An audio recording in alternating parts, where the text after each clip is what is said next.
오늘은 온전한 믿음이라는 제목을 가지고 함께 말씀을 나누고자 합니다. 오늘 우리에게 주시는 말씀은 한번 따라해 보시겠습니까?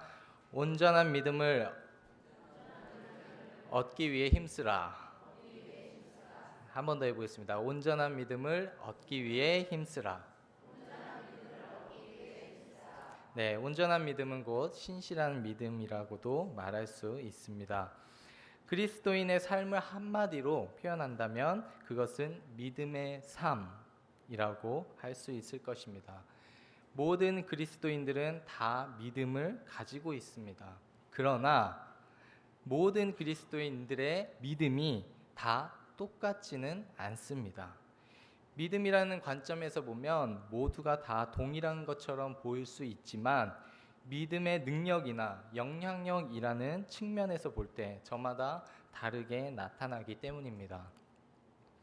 믿음이 다 같은 믿음이 아니라는 것은 이미 성경을 통해서도 우리가 알 수 있습니다. 성경에 보면 온전한 믿음을 소유한 사람도 있는 반면 반쪽짜리 믿음을 소유한 사람도 등장하고 있다는 것입니다. 그렇다면 온전한 믿음은 어떤 믿음인가? 바로 하나님을 제대로 알고 무슨 일이 있어도 하나님을 찾고 기도하는 사람, 신실한 자가 바로 온전한 믿음을 소유한 자라고 말할 수 있을 것입니다. 하나님께서는 이러한 온전하고 신실한 믿음을 가진 사람을 찾으시며 그를 통하여 능력을 나타내십니다. 그리고 그에게 축복해 주십니다. 그에게 지혜도 주시고요, 감히 상상할 수 없는 크고 놀라운 일을 그를 통해 보여주신다라는 사실입니다. 반면 하나님을 알지만 온전히 알지 못하고 하나님을 섬기나 우상과 겸하여 온전히 섬기지 못하고 회개는 했으나 여전히 죄에서 떠나지 않는 사람의 믿음을 무엇이라고 할 수 있겠습니까? 반쪽짜리 믿음이라고 할 수 있습니다. 근데 이런 사람은 어떻게 될까요? 하나님께 책망을 받게 된다는 사실입니다. 오늘 말씀에서도 예수님으로부터 책망을 받은 두 부류의 사람이 등장합니다. 누굴까요? 제자들과 그리고 귀신 들린 아이의 아버지입니다. 그들은 왜 예수님께 책망을 받았으며 그들을 통해서 우리는 어떤 믿음을 가지고 살아야 하는지 오늘 말씀을 통해서 함께 살펴보려고 합니다. 먼저 본문의 배경을 살펴보면 이 당시 말씀이 쓰여진 당시 예수님은 베드로와 야고보, 요한 세 명의 제자들을 데리고 산에 올라가 계셨습니다. 누가복음 9장에서 보니까 예수님은 기도하러 그들과 산에 올라가셨다라고 기록합니다. 예수님이 산에 올라가 계신 동안 나머지 9명의 제자들은 아래에서 산 밑에서 예수님이 오기만을 기다리고 있는 상황입니다. 그런데 어떤 사람이 제자들에게 와서 자기 아이의 병을 고쳐달라고 찾아왔습니다. 이 사람의 아이는 귀신에 들려서 심한 고통을 겪고 있었습니다. 이 아이는 어릴 적부터 귀신에 들려서 말도 못했고 듣지도 못했습니다. 그리고 귀신이 이 아이를 불과 물로 여러 번 죽이려 했다고 오늘 본문은 기록하고 있습니다. 또 마태복음 17장 15절에 가서 보니까 이 아이는 귀신에 들려서 간질로 심하게 고생을 하고 있었다라고도 기록합니다. 그러니까 이 아이는 귀신 때문에 정말 비참한 인생을 살아가고 있다는 것을 말씀하고 있는 것입니다. 이 소식을 들은 이제 9명의 제자들이 어떻게 했을까요? 귀신을 쫓아달라고 이 아이를 고쳐달라고 이제 왔을 거 아니에요? 이 상황을 제자들이 어떻게 합니까? 열심히 합심해서 기도합니다. 그러나 안타깝게도 귀신은 떠나가지 않았습니다. 주변에 아무도 없었으면 그나마 괜찮았을 텐데 수많은 사람들이 자기들을 둘러싸서 지켜보고 있었습니다. 그럴 때 성령의 능력이 나타나서 멋있게 해결하면 자기들의 체면도 서고 하나님께 영광도 될 텐데 아무런 능력이 나타나지 않자 제자들은 얼마나 답답해했을까요? 아니나 다를까 그때 무리 속에 섞여 있던 서기관들이 제자들을 이제 그것을 상황을 보고 비난하고 조롱하기 시작합니다. 안 그래도 지금 귀신을 못 내쫓지 못해서 속상하고 답답한데 서기관들로부터 조롱하는 말을 들으니까 기분이 좋았을까요? 굉장히 나빴겠죠. 그래서 제자들은 서기관들과 어떻게 합니까? 논쟁을 시작하게 되는 것입니다.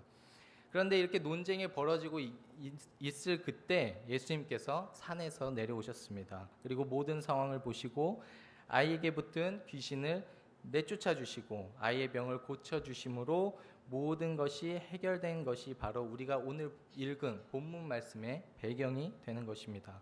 그런데 이 이야기 속에서 예수님께서 한 귀신 들린 아이의 병을 고쳐주는 이 이야기 속에서 예수님께서 2번이나 책망하는 일이 있었다라는 것입니다.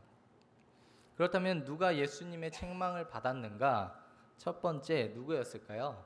예수님의 제자들입니다. 본문 15절에 보면 예수님이 산에서 내려오시자 온 무리, 즉 많은 사람들이 예수님께로 몰려오기 시작합니다. 그리고 귀신 들린 아이의 아버지도 예수님께 달려와서 애원을 합니다. 선생님, 귀신 들린 내 아이를 고쳐주십시오. 내가 제자들에게 쫓아달라고 부탁하였으나 그들이 쫓아내지 못했습니다. 라고 말하고 있습니다. 그러자 그 말을 들으시고 예수님은 이렇게 대답하십니다. 9장 19절입니다. 대답하여 이르시되 믿음이 없는 세대여, 내가 얼마나 너희와 함께 있으며 얼마나 너희에게 참으리요, 그를 내게로 데려오라 하시매. 이거를 본문 이제 원어에 가깝게 좀 이제 느낌을 살려서 이야기를 해보면 이렇게 되는 것입니다. 믿음이 없는 세대여, 내가 언제까지 너희와 함께 있을 것 같으냐? 내가 언제까지 너희에게 참아야 하느냐? 라는 지금 예수님의 호통인 것입니다. 책망, 예수님의 책망인 것입니다. 그렇다면 예수님의 제자들은 누구입니까? 예수님의 능력으로 하나님 나라를 세우는 자들입니다. 예수님께서는 복음 전파를 위해 제자들을 파송하시면서 그들에게 능력을 주셨습니다. 실제 그들은 병을 고친 경험도 있고 귀신을 내쫓았던 경험도 있습니다. 그랬던 그들이 왜 지금 아이에게 붙은 이 귀신을 내쫓지 못하는 걸까요? 그 답은 29절에서 말하고 있습니다. 9장 29절, 이르시되 기도 외에 다른 것으론 이런 종류를 나갈 수 없느니라 하시니라. 아멘. 그렇습니다. 제자들은 이전에 병을 고치고 귀신을 내쫓는 능력이 있었다 할지라도 기도하지 않으므로 예수님께 받은 능력을 상실하고 만 것입니다. 능력이 상실되면 어떤 일이 벌어질까요? 말이 많아지게 됩니다. 고린도전서 4장 20절은 이렇게 말합니다. 하나님의 나라는 말에 있지 아니하고 오직 능력에 있음이라. 아멘. 제가 서두에 말씀드린 대로 반쪽짜리 믿음을 소유한 사람과 지금 이 제자들의 모습의 공통점이 무엇인지 아십니까? 바로 능력이 없는 것입니다. 그러니 다른 이들과 서기관들과 할 수 있는 것이 무엇입니까? 논쟁밖에 없는 거예요. 말만 많아질 뿐입니다. 우리가 하나님께 은사나 능력을 받는 것은 참으로 귀한 것입니다. 그러나 은사와 능력을 지키는 것이야말로 더 받는 것보다 중요하다라는 사실입니다. 하나님께서 주신 능력은 평생 소장할 수 있는 것이 아닙니다. 소장용이 아닙니다. 우리가 지키지 않으면 언제든지 얼마든지 사라질 수 있는 것들입니다. 그렇다면 은사와 능력을 지키는 방법이 무엇일까요? 바로 기도입니다. 기도. 그것은 기도를 통해서만 유지되고 더 확장될 수 있는 것입니다. 여러분, 핸드폰에 배터리가 없으면 여러분 무엇을 하십니까? 충전기를 꽂죠. 충전을 합니다. 그러나 우리가 충전하지 않으면 배터리가 없는 핸드폰은 필요가 있습니까? 없습니까? 없죠. 무용지물이죠. 이처럼 우리의 능력과 은사도 재충전하지 않으면 상실하게 된다는 것입니다. 무용지물이 된다는 것입니다. 따라서 날마다 기도로 하나님께서 주신 능력을 유지하고 확장시켜 가기에 힘쓰는 저와 여러분 되기를 주의 이름으로 소망합니다. 그것이 바로 우리가 온전한 믿음을 얻기 위해 힘쓰는 것입니다. 두 번째, 예수님의 책망을 받은 자가 누군가? 바로 귀신 들린 아이의 아버지죠. 이 아이의 아버지는 믿음이 없는 사람이었습니다. 단지 예수라는 분이 병을 잘 고친다는 소문을 듣고 찾아온 것입니다. 22절 하반절에서 이 사람은 예수님께 이렇게 이야기합니다. 무엇을 하실 수 있거든 우리를 불쌍히 여겨 도와주옵소서. 분명 이 아버지는 멀리에서 예수님이 병도 고치고 귀신도 내쫓고 심지어 죽은 사람도 살렸다는 소문을 듣고 찾아온 사람일 것입니다. 그런데 왜 그가 찾던 예수님을 지금 만났는데 왜 이렇게 자신 없는 말투로 도와줄 수 있거든, 하실 수 있거든 도와주옵소서 라고 고백을 지금 하고 있는 걸까요? 아마 이 사람도 처음에는 확신이 있었을 것입니다. 왜요? 예수님이 병 고친 사람을 고친 걸 알고 있습니다. 또한 귀신을 내쫓았던 것을 알고 있습니다. 심지어 사람을 살렸다는 소문도 들었습니다. 그러나 처음에 이 사람에게도 확신이 있었지만 제자들로 인한 실패를 경험하게 된 것입니다. 그래서 그의 말이 확신 반, 의심 반으로 예수님께 이제 도움을 구하게 되는 것입니다. 여러분은 그런 적 없으신가요? 예수님을 만나기 위해 교회에 오시고 예수님이 너무 좋아 찬양하고 기도하고 말씀을 듣습니다. 그런데 예수님을 만나러 오는데 우리의 모습이 갈수록 믿음에 대한 확신이 없어지거나 사라지고 있는 걸 경험하신 적은 없으십니까? 교회에 올수록 확신이 더 생기고 믿음이 더 강건해지고 그래야 될 텐데 그러지 않고 확신이 사라지거나 믿음을 잃어버리는 경험을 하신 적이 없으십니까? 그렇다면 우리가 이런 경험을 한다면 이 경험은 왜 나타나는 걸까요? 우리가 예수님을 만나기 전 벌써 실망한 일이 있기 때문입니다. 실패한 경험을 했기 때문입니다.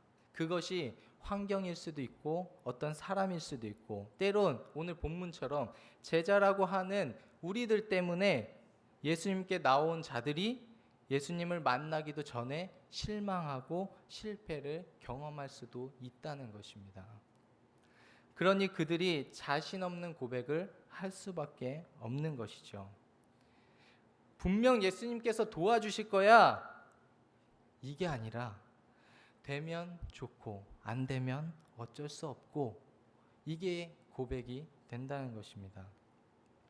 물론 실패를 경험하게 한 제자들의 잘못도 있지만 예수님은 아버지의 말을 듣고 이렇게 책망합니다. 본문 23절입니다. 할 수 있거든이 무슨 말이냐? 믿는 자에게는 능히 하지 못할 일이 없느니라 하시니. 이 사람은 예수님께서 고쳐주시기를 믿었지만 반면 믿어지지 않는 것을 고백한 것입니다.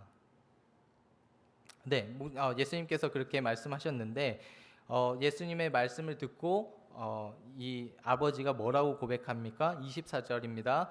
곧 그 아이의 아버지가 소리를 질러 이르되 내가 믿나이다. 나의 믿음 없는 것을 도와주소서 하더라. 아멘. 이 사람이 지금 이렇게 고백한 것은 무엇입니까? 예수님이 고쳐주실 것을 믿었지만 믿어지지 않는 것 또한 지금 예수님께 고백하고 있다는 사실입니다. 이런 아버지의 진심 어린 고백이 예수님을 움직이게 만들었습니다. 귀신 들린 아이를 오랫동안 괴롭혔던 그 귀신을 내쫓게 되는 결과가 일어난 것입니다. 어떻게 보면 이 아버지의 고백이 모순되는 고백 같지만 절대 그렇지가 않습니다. 그가 믿는다고 말은 했지만 아직도 내면에 믿어지지 않는 마음이 있다는 것을 알기 때문에 또는 아직 온전한 믿음을 갖지 못했기 때문에 그것을 예수님께 고백했다라는 것입니다. 우리가 때로는 신앙인 같지만 또 때로는 그렇지 못한 모습, 이율배반적인 삶을 살아가고 있는 이유가 무엇입니까? 기도는 하지만 내 방법과 내 뜻대로 행동하고 결정하는 이유가 무엇입니까? 온전한 믿음이 없기 때문입니다. 그래서 우리에게 꼭 필요한 진심 어린 고백이 무엇입니까? 늘 나의 믿음 없는 것을 도와달라고 고백해야 하는 것입니다. 결론입니다. 오늘 말씀을 통해서 예수님의 책망을 받은 두 부류에 대해서 알아보았습니다. 그리고 그 두 부류를 통해 우리의 모습을 보았습니다. 능력을 상실한 제자들을 통해 우리의 모습을 볼 수 있었습니다. 또한 믿음이 부족한 아버지의 모습을 통해 우리의 모습을 보았습니다. 제자들이 하나님께 받은 능력을 잃어버린 이유가 무엇입니까? 아버지가 예수님께서 고쳐주실 것을 믿는다고 말하지만 여전히 속에서 믿어지지 않는 마음이 드는 이유가 무엇입니까? 오늘 내용을 동일하게 기록해 놓은 마태는 그 이유에 대해서 이렇게 기록합니다. 마태복음 17장 20절입니다. 이르시되 너희 믿음이 작은 까닭이라 진실로 너희에게 이르노니 만일 너희에게 믿음이 겨자씨 한 알만큼만 있어도 이 산을 명하여 여기서 저기로 옮겨지라 하며 옮겨질 것이요 또 너희가 못할 것이 없으리라. 아멘.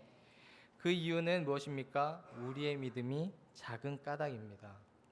우리의 믿음이 겨자씨 한 알만한 믿음도 없다는 것을 말해주고 있는 것입니다.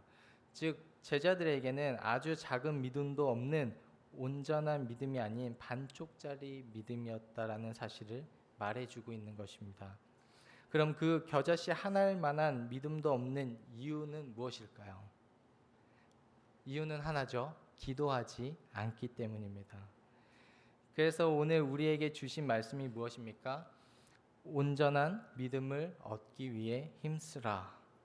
여기에서 힘씀이 무엇일까요? 기도인 것입니다. 우리는 날마다 기도를 통해 우리의 믿음을 유지하고 확장시켜 나갈 뿐 아니라 나의 믿음 없는 것을 정직하게 고백하고 구하는 저와 여러분 되기를 주의 이름으로 소망합니다.